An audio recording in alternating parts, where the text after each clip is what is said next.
আসসালামু আলাইকুম। আমন্ত্রণ মাল্টিভিশন সংবাদে। আপনাদের সাথে আছি আমি সালামিনা। দর্শক শ্রোতাদের জানাবো সংবাদ শিরোনাম। দেশে সুষম গণমুখী শিক্ষা ব্যবস্থা গড়ে তোলা হবে বললেন প্রধানমন্ত্রী। প্রাক প্রাথমিক শিক্ষা ও পাঠদান 2 বছরে করার পরিকল্পনা। সরকার ভারতের কাছে দেশকে জিম্মি করে দিয়েছে অভিযোগ মির্জা ফখরুলের। স্ট্যান্ডবাজি করে রাজনীতিতে টিকে থাকতে চায় বিএনপি বললেন হানি। হত্যার পরিকল্পনা বুঝতে পেরে শান্তিবাগ রাজনীতি থেকে বেরোতে চেয়েছিলেন এমপি আনা, জানালেন ডিবি প্রধান। এখনো জানা যায়নি হত্যার মূল কারণ। মোহাম্মদপুরের আলোচিত সাদিক এগ্রোতে উচ্ছেদ অভিযান চালিয়ে গুড়িয়ে দেওয়া হয়েছে অবৈধ স্থাপনা। খাল ও সড়কে জায়গা দখল করে চলছিল ফার্মটি। উদয়ন এক্সপ্রেস ট্রেনে নারীকে সংঘবদ্ধ ধর্ষণের অভিযোগে আটক 4। দায়িত্বরত গার্ডকে সাময়িক বরখাস্ত। খাবার সরবরাহকারী প্রতিষ্ঠানের কার্যক্রম স্থগিত।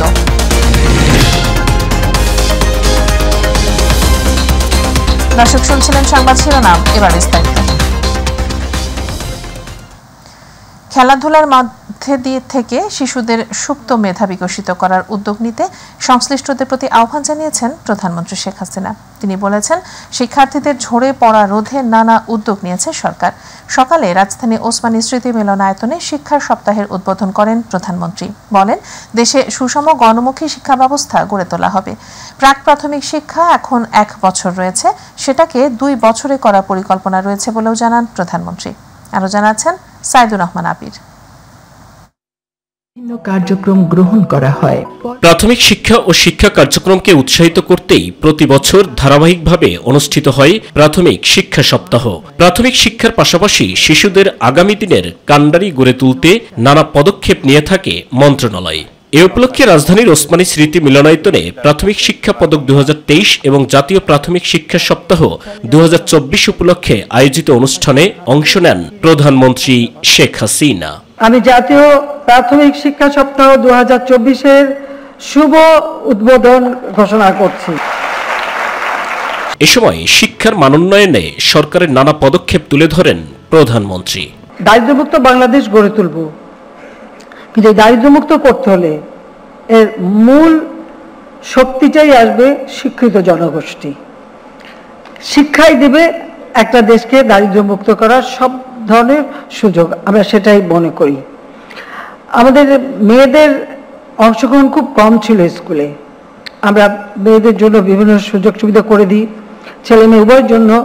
এটাই কারণ আমরা সবসময় চাই যে আমরা একটা সুষম জনকল্যাণমুখী সার্বজনীন মানসম্মত শিক্ষা ব্যবস্থা করতে চাই। শিশুদের ছোট থেকেই আধুনিক ও প্রযুক্তি শিক্ষায় শিক্ষিত করতে প্রাথমিক পর্যায়েও কম্পিউটার ল্যাব করার কথা জানান সরকার প্রধান। শুধু ওই কেতাবি বই পড়ে না, এই ছোট ছোট শিশুদের ভিতরে যে মেধা মনন, সেগুলো তো আমাদের বের করে আনতে হবে, তাদের সুযোগ দিতে হবে। আর সেদিকে লক্ষ্য রেখেই কিন্তু আমরা শিক্ষার কারিকুলাম আধুনিক প্রযুক্তি জ্ঞানের মধ্যে নিয়ে আসছি প্রত্যেক স্কুলে। ইতিমধ্যে আমাদের লক্ষ্য আছে যে প্রতিটি স্কুলেই আমরা কম্পিউটার ল্যাব করে দেব। প্রথমে এটা মাধ্যমিক থেকে শুরু করেছিলাম, এখন আমাদের লক্ষ্য আমরা প্রাইমারি থেকেই শুরু করে দেব এবং সেই সাথে প্রি প্রাইমারি আমরা চালু করি। এই ছেলে মেয়ে এরাই তো ভবিষ্যৎ আমাদের, সেভাবে আমরা তাদেরকে তৈরি করে দেব। এর আগে বিভিন্ন খেলাধুলায় অংশগ্রহণকারী শিক্ষার্থীদের মধ্যে 38 জনকে পদক এবং প্রশাসনিক পর্যায়ে বিভিন্ন বিভাগে 18 জন শিক্ষক, কর্মকর্তা ও প্রতিষ্ঠানের হাতে প্রাথমিক শিক্ষা পদক তুলে দেন প্রধানমন্ত্রী শেখ হাসিনা। হোসেন 5ম শ্রেণী। সাইদুর রহমান আবির, মাই টিভি, ঢাকা। সরকার ভারতের কাছে দেশকে পুরোপুরি জিম্মি করে দিয়েছে বলে অভিযোগ করেছেন বিএনপি মহাসচিব মির্জা ফখরুল ইসলাম আলমগীর। তিনি বলেন, দেশের অস্তিত্ব আজ বিলুপ্ত করা হয়েছে। সব চুক্তি ও সমঝোতা করা হয়েছে দেশের স্বার্থের বাইরে। দুপুরে নয়াপল্টনে বেগম খালেদা জিয়ার মুক্তির দাবিতে নারী ও শিশু অধিকার ফোরাম আয়োজিত মানববন্ধনে এসব কথা বলেন তিনি। বেগম খালেদা জিয়া মুক্ত না হলে গণতন্ত্র মুক্তি পাবে না, দেশের স্বাধীনতা ও সার্বভৌমত্ব বিপন্ন হবে বলেও জানান বিএনপি মহাসচিব। দেশকে যারা ভালোবাসেন তারা সবাই আজকে অত্যন্ত উদ্বিগ্ন যে বাংলাদেশে এখন যারা শাসন করছে এরা বাংলাদেশকে বিক্রি করে দিচ্ছে, তাদেরকে ধ্বংস করে দিচ্ছে। যে সমস্ত চুক্তি করা হচ্ছে, সমঝোতা করা হচ্ছে, সেটা পুরোটাই বাংলাদেশের পক্ষে নয়। কোন দেশ আছে বলেন যে তার বর্ডারে বন্ধুরা গুলি করে হত্যা করে আমাদের নাগরিককে? যে আত্মরক্ষার জন্য যে সমস্ত কথা এখন আপনারা বলছেন, এই সমস্ত কথা বলে জনগণকে আর বিভ্রান্ত করা যাবে না।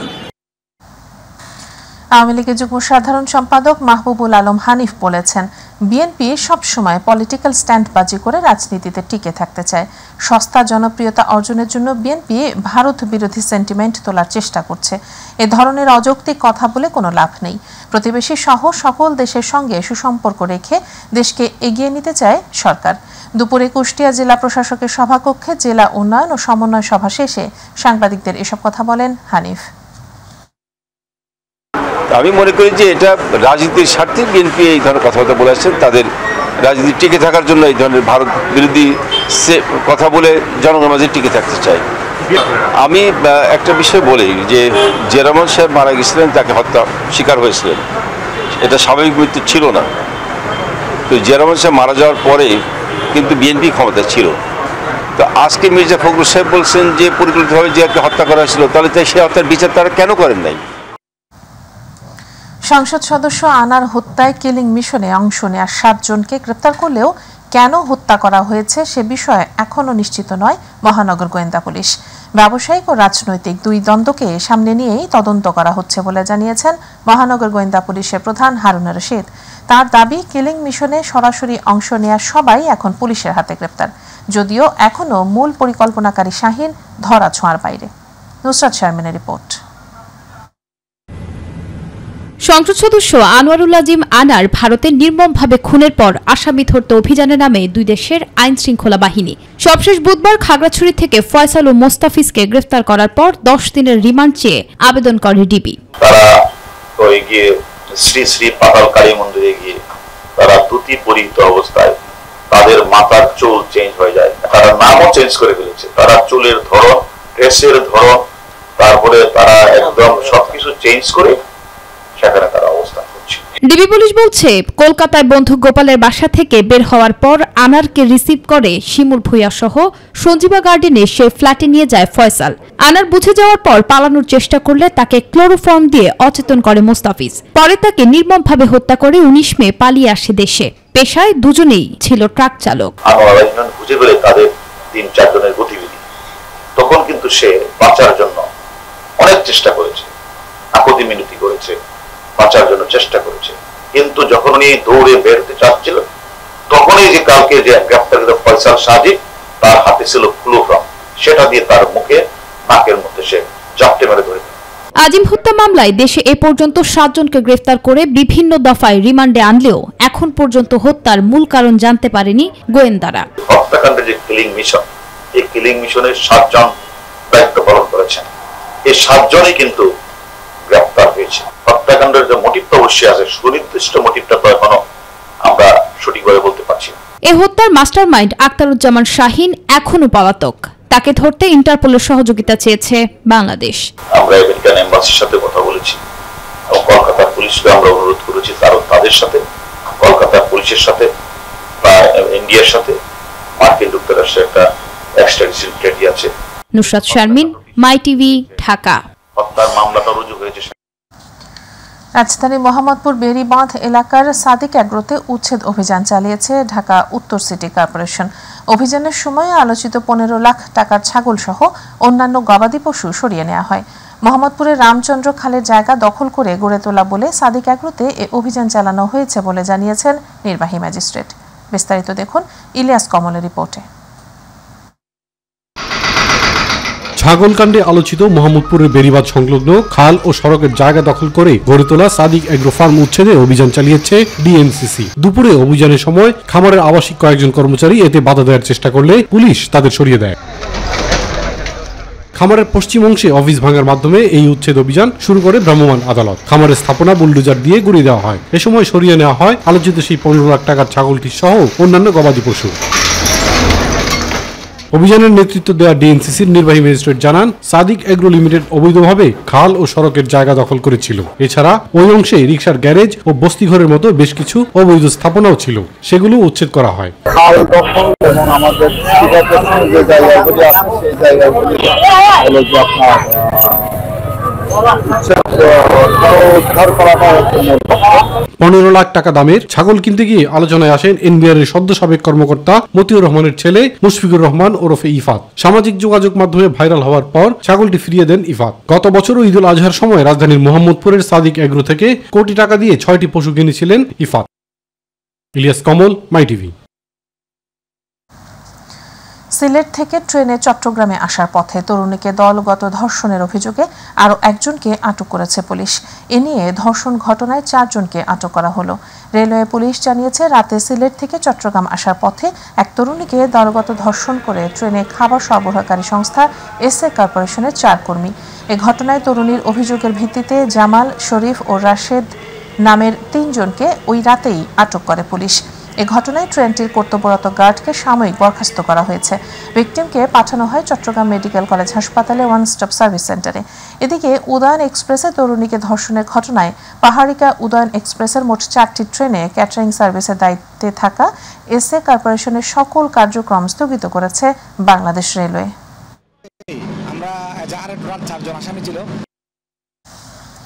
রাসেলস ভাইপার নিয়ে বিভ্রান্তিকর ও আতঙ্কজনক তথ্য প্রকাশ না করতে সবার প্রতি আহ্বান জানিয়েছেন স্বাস্থ্য ও পরিবার কল্যাণমন্ত্রী ডাক্তার সামন্তলাল সেন। তিনি বলেছেন, হাসপাতালে ভ্যাকসিন নেই, সাপের কামড়ে রোগী মারা গেছে, এমন ভুল তথ্য দিলে মানুষ আতঙ্কিত হয়। অথচ রাসেলস ভাইপারের অ্যান্টিভেনম বাংলাদেশের প্রত্যেক হাসপাতালেই রয়েছে। দুপুরে বঙ্গমাতা শেখ ফজিলাতুন্নেসা মুজিব কনভেনশন হলে বাংলাদেশ সোসাইটি অব মেডিসিন আয়োজিত রাসেলস ভাইপার ভয় বনাম ফ্যাক্ট শীর্ষক সেমিনারে প্রধান অতিথির বক্তব্যে এসব কথা বলেন স্বাস্থ্যমন্ত্রী। রোগী মারা গেছে, দয়া করে প্লিজ এই ভুল তথ্যগুলো দিবেন না। ভুল তথ্য দিলে মানুষ আতঙ্কিত হয়। রাসেল ভাইপারের অ্যান্টিভেনম প্রচুর আছে, প্রচুর, এতে কোনো সন্দেহ নেই। যদি নাও থাকে আমরা আনার ব্যবস্থা করব, কিন্তু নানান অভিযোগের পরেও এখনো শপথেই বহাল রয়েছেন বরিশালের মেহেন্দিগঞ্জ উপজেলার সরকারি পাতারহাট আরসি কলেজের ভারপ্রাপ্ত অধ্যক্ষ। তার পদত্যাগের দাবিতে অনড় অবস্থানে রয়েছেন শিক্ষার্থীরা। ডিসি, এডিসি, ইউএনও এবং শিক্ষা সংশ্লিষ্ট বিভিন্ন বিভাগে সালামি দেওয়ার কথা বলে শিক্ষার্থীদের কাছ থেকে অর্থ আদায় করে সম্প্রতি ব্যাপক বিতর্কের জন্ম দেন অভিযুক্ত শিক্ষক শহীদুল ইসলাম। এছাড়াও তার বিরুদ্ধে বিভিন্ন অনিয়মের বিষয়ও উঠে আসছে। মাই টিভি সহ বিভিন্ন গণমাধ্যমে বিষয়গুলো প্রচারের পর এরই মধ্যে তার বিরুদ্ধে ব্যবস্থা নিতে তৎপর হয়েছে কর্তৃপক্ষ। শামীম খানের ক্যামেরায় প্রতিনিধি মোস্তাফিজুর রহমান শিবলুর সহায়তায় মাহবুব সৈকতের রিপোর্ট। পাতারহাট রসিকচন্দ্র কলেজ ঐতিহ্যবাহী এই প্রতিষ্ঠানটি আরসি কলেজ নামেই সুপরিচিত। বরিশালের নদী বিধৌত উপজেলা মেহেন্দিগঞ্জের একমাত্র সরকারি কলেজও এটি। আসন্ন উচ্চ মাধ্যমিক পরীক্ষার্থীদের কাছ থেকে নীতিমালা বহির্ভূতভাবে অর্থ আদায় করে সম্প্রতি শিক্ষার্থীদের ক্ষোভের মুখে পড়ে প্রতিষ্ঠানটির ভারপ্রাপ্ত অধ্যক্ষ শহীদুল ইসলাম। সম্মানই পাঠাইতে হবে, বিসির সম্মানই পাঠাইতে হবে, এডিসির সম্মানই পাঠাইতে হবে। দুইজন ট্যাগ অফিসার আছে, তাদের সম্মানই দিতে হবে। আমরা যদি 500 টাকা দিয়ে যদি অ্যাডমিট কার্ড না নিতে পারি, 2600 টাকা দিয়ে ফর্ম ফিল শোনো, অ্যাবিলিটির কথা বললো না, যারা গরিব তারা টাকা দিয়ে গেছে, রিকশাওয়ালার কোলা আইসা টাকা দিয়ে গেছে। সাম্প্রতিক এই ঘটনার প্রতিবাদে তার অপসারণের দাবি নিয়ে বিক্ষোভ করছে কলেজের সর্বস্তরের শিক্ষার্থীরা। আমরা আমাদের বাবার কষ্টের টাকা কেন বলছে যে 500 টাকা করেই নিতে হবে, এর কম টাকা নিবেও না আর অ্যাডমিট কার্ড দিবেও না। সুষ্ঠু তদন্ত এবং এটা নিয়ে যেটা করা যায় এটা সুষ্ঠু তদন্ত চাই। এ বিষয়ে জানতে চাইলে মাই টিভির কাছে কোনো সদুত্তরই দিতে পারেননি অভিযুক্ত ভারপ্রাপ্ত অধ্যক্ষ। বিক্ষোভের মধ্যেই শিক্ষার্থীদের ক্ষোভের মুখে এক পর্যায়ে পুলিশের সহায়তা নিয়ে ক্যাম্পাস ত্যাগ করেন তিনি। ভিতরে থাকো, এখানে একটা প্রবলেম হইলে এটা সকলের উপরে দায় দায়িত্ব বর্তাবে, হবে, তাই না? এরই মধ্যে ভারপ্রাপ্ত অধ্যক্ষের অপসারণ চেয়ে উপজেলা নির্বাহী কর্মকর্তার মাধ্যমে ডিসি সহ সংশ্লিষ্ট ঊর্ধ্বতন কর্তৃপক্ষকে স্মারকলিপি দিয়েছে সংক্ষুব্ধ শিক্ষার্থীরা। পরিস্থিতির উদ্ভব মেহেন্দিগঞ্জে হয়েছে তা প্রশাসনের নজরে রয়েছে। আর এই ঘটনা জানিয়ে শহীদুল ইসলামের বিরুদ্ধে ব্যবস্থা নিতে ঊর্ধ্বতন কর্তৃপক্ষকে পত্রও পাঠিয়েছে জেলা প্রশাসন। বিধি বহির্ভূতভাবে এই টাকাটি আমাদের শিক্ষার্থীদের কাছ থেকে নিচ্ছেন, তদন্ত করে বিধি মোতাবেক ব্যবস্থা নেওয়া হবে। দ্রুতই ভারপ্রাপ্ত অধ্যক্ষের বিরুদ্ধে বিভাগীয় পদক্ষেপ নেওয়ার কথা জানিয়েছে আঞ্চলিক মাধ্যমিক ও উচ্চশিক্ষা অধিদপ্তর। তিনি যে কথাগুলো বলেছেন অবশ্যই অশোভনীয়। ছাত্রছাত্রীদের কাছ থেকে অতিরিক্ত টাকা নেওয়া হয়েছে বা বিভিন্ন অফিসের কথা বলা হচ্ছে, এটা আদৌ সত্য নয়। এর আগেও বিভিন্ন বিকৃত বক্তব্য এবং কর্মকাণ্ড করে সমালোচিত হয়েছেন আরসি কলেজের ভারপ্রাপ্ত এই অধ্যক্ষ। প্রতিটা দুর্নীতির তিনি আছে। অভিযোগ রয়েছে কোনো ধরনের টেন্ডার ছাড়াই একক সিদ্ধান্তে কলেজ ক্যাম্পাসের গাছ এবং পুকুরের মাছ বিক্রি করে কোষাগারে সে টাকা জমা না দিয়ে সহযোগীদের নিয়ে অর্থ আত্মসাৎ করেছেন তিনি। তোমাকে নিতে বলছে কি এখান থেকে সৈস্যারে বিভিন্ন প্রকার গাছ কাটা, তারপর পুকুরে মৎস্য বাণিজ্য করা, ঠিক আছে, একের পর এক অনিয়মের অভিযোগ রয়েছে। কলেজের বিভিন্ন ফান্ড তসরুপ সহ সংশ্লিষ্ট অধিদপ্তরকে দেওয়ার কথা বলে প্রতিষ্ঠানটির তৃতীয় এবং চতুর্থ শ্রেণীর কর্মচারীদের কাছ থেকে অর্থ হাতিয়ে নেয়ারও রয়েছে অভিযোগ। কারো কাছ থেকে কোনো টাকা নেই। সরকারি কলেজের শিক্ষক হয়েও বিধি বহির্ভূতভাবে রাজনৈতিক কর্মসূচিতে গিয়ে গেল নির্বাচনের আগে এ ধরনের বক্তব্য দিয়ে ধিকৃত হয়েছেন তিনি। আপনারা বোঝেন না কেন পঙ্কজ দেবনাথের নমিনেশন শেখ হাসিনার হাতে না, তার নমিনেশন যদি না হয় তাহলে আওয়ামী লীগ ক্ষমতায় যাবে না। একের পর এক অপকর্মের পরেও কি করে তিনি সরকারি কলেজ প্রধানের দায়িত্বে থাকেন তার নিজের এক অডিও থেকে তাও স্পষ্ট হয়। ক্ষমতা পঙ্কজ না, ওইখানে আমার বই, ওর বাইরে আমার কেউ নেই। যদিও এ বিষয়ে স্থানীয় সংসদ সদস্য পঙ্কজ দেবনাথের বক্তব্য নেওয়া সম্ভব হয়নি। তবে আরসি কলেজের ভারপ্রাপ্ত এই অধ্যক্ষের দ্রুত অপসারণ এবং তার বিরুদ্ধে ওঠা অভিযোগ তদন্ত করে সহযোগীদের সহ ব্যবস্থা নেয়ার দাবি মেহেন্দিগঞ্জের সুশীল সমাজের। অপসারণ অব্যাহতি চাই এবং এখানে একটি যোগ্য অধ্যক্ষ নিয়োগের জন্য আমি সরকারের প্রতি এবং যথাযথ কর্তৃপক্ষের প্রতি আমি আহ্বান জানাই। মাহবুব সৈকত, মাই টিভি, মেহেন্দিগঞ্জ। রংপুরের গঙ্গাচড়ায় তিস্তা নদীর উপর নির্মিত গঙ্গাচড়া মহিপুর শেখ হাসিনা সেতুর পশ্চিম পাশের সেতুরক্ষা বাঁধ ধসে গেছে। 900 মিটার বাঁধের প্রায় 40 মিটার জায়গার ব্লক ধসে স্থানটিতে প্রায় 50 ফুট গর্তের সৃষ্টি হয়েছে। এতে ভাঙন ঝুঁকিতে রয়েছে লালমনিরহাট রংপুর অঞ্চলের যোগাযোগ সড়ক সহ বাঁধের ধারে বসবাস করা 3 গ্রামের প্রায় 1500 পরিবার। স্থানীয়দের অভিযোগ, সেতুরক্ষা বাঁধটি গতবারের বন্যায় ক্ষতিগ্রস্ত হলেও কোনো ব্যবস্থা নেয়নি বাঁধ রক্ষণাবেক্ষণ কর্তৃপক্ষ। তাই এবারে নদীতে পানি আসা মাত্রই সেতুরক্ষা বাঁধের প্রায় 40 মিটার জায়গার ব্লক ধসে স্থানটিতে প্রায় 50 ফুট গর্তের সৃষ্টি হয়েছে। রংপুরের সঙ্গে লালমনিরহাটের যোগাযোগ সহজ করতে 2018 সালে এলজিইডি 121 কোটি টাকা ব্যয় নির্মাণ করে গঙ্গাচড়া মহিপুর শেখ হাসিনা সেতুটি, যা তিস্তার উপর দ্বিতীয় সেতু। এর সাথে সংবাদের শেষ প্রান্তে আমরা যাবার আগে আরো একবার জানিয়ে দিচ্ছি সংবাদ শিরোনামগুলো। দেশে সুষম গণমুখী শিক্ষা ব্যবস্থা গড়ে তোলা হবে বললেন প্রধানমন্ত্রী। প্রাক প্রাথমিক শিক্ষা ও পাঠদান 2 বছরে করা পরিকল্পনা। সরকার ভারতের কাছে দেশকে জিম্মি করে দিয়েছে অভিযোগ মির্জা ফখরুলের। স্ট্যান্ডবাজি করে রাজনীতিতে টিকে থাকতে চায় বিএনপি বললেন আনি। হত্যার পরিকল্পনা বুঝতে পেরে সঞ্জীবা গার্ডেন্স থেকে বেরোতে চেয়েছিলেন এমপি আনার, জানালেন জিপি প্রধান। এখনো জানা যায়নি হত্যার মূল কারণ।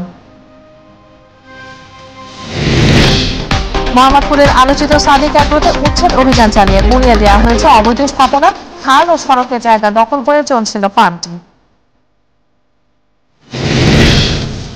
উদয়ন এক্সপ্রেস ট্রেনে নারীকে সংঘবদ্ধ ধর্ষণের অভিযোগে আটক 4, দায়িত্বরত গার্ডকে সাময়িক বরখাস্ত, খাবার সরবরাহকারী প্রতিষ্ঠানের কার্যক্রম স্থগিত।